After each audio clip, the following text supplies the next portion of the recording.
If a man were called to fix the period in the history of the world during which the condition of the human race was most happy and prosperous, he would, without hesitation, name that which elapsed from the death of Domitian to the accession of Commodus, that is, AD 96 to 180.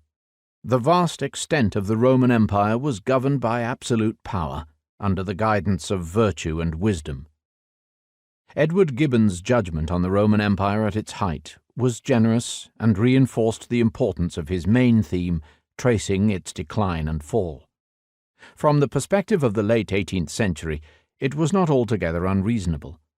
Europe in Gibbon's day was divided between kingdoms great and small, always competing for power and often at war, while, fairly or not, North Africa and Asia appeared primitive.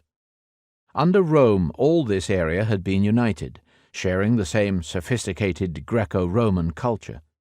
It was a monarchy, lightly veiled by the image of liberty, but of universal good when the monarch was a decent, capable man.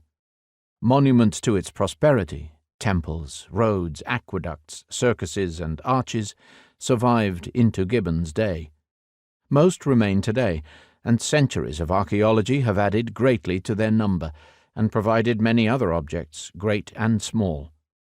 The empire was prosperous because it was peaceful, warfare banished to the frontiers which were protected by the army.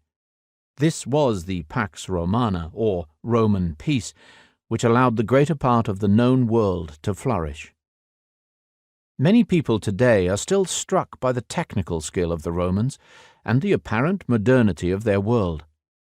This image of sophistication runs alongside one of decadence, of the underlying cruelty of mass slavery and brutal gladiatorial entertainments, and the whimsical and very personal cruelty of mad and bad emperors.